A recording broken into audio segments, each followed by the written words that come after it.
Pelita Hati bersama Pastor Damian Doraman OFM Kapusin dari Paroki Singkawang, Kalimantan Barat, dan Agnes Murniati dari Paroki Tebet, Jakarta Selatan. Pax et Bonum. Semoga Tuhan menganugerahkan damai dan kebaikan-Nya kepada kita.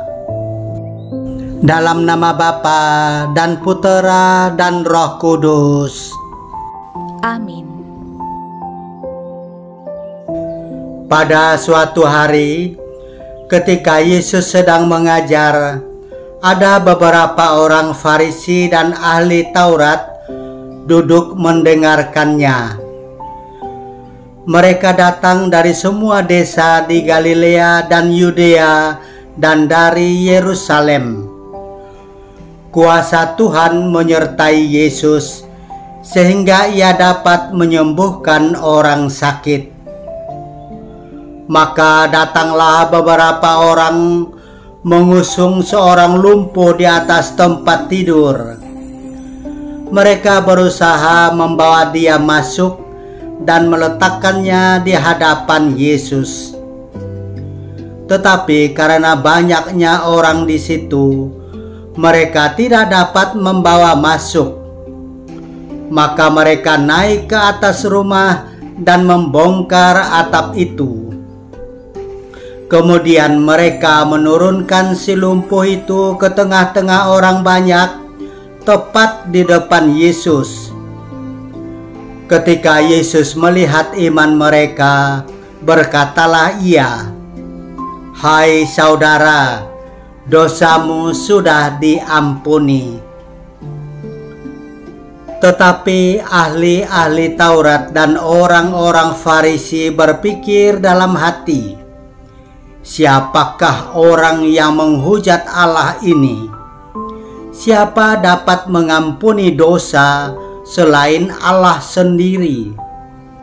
Akan tetapi Yesus mengetahui pikiran mereka, lalu Ia berkata kepada mereka, "Apa yang kalian pikirkan dalam hati?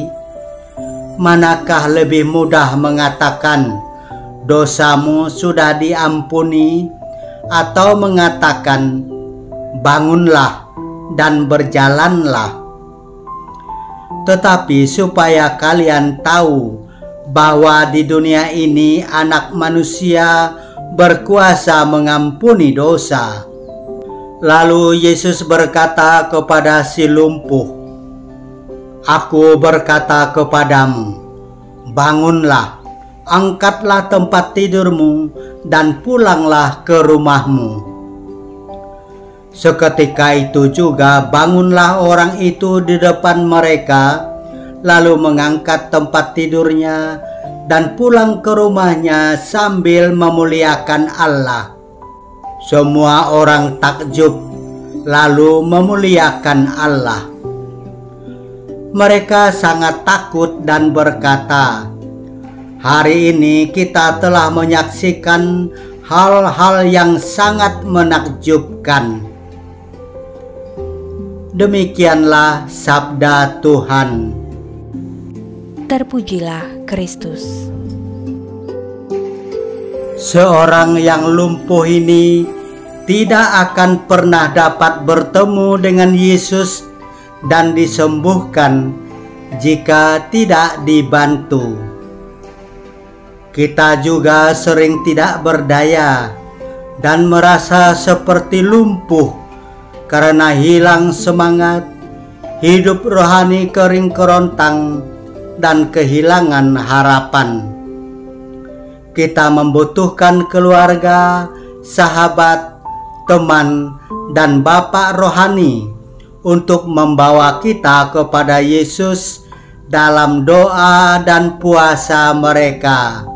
Tetapi di lain kesempatan, kita yang berinisiatif membawa orang yang sakit fisik dan psikisnya kepada Yesus untuk disembuhkan. Marilah kita berdoa. Tuhan Yesus Kristus yang peduli dan murah hati,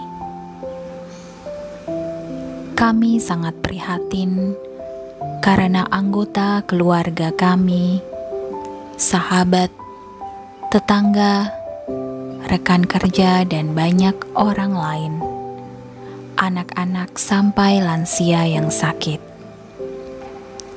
Dalam keprihatinan ini, kami ingat akan kuasa-Mu yang dahsyat.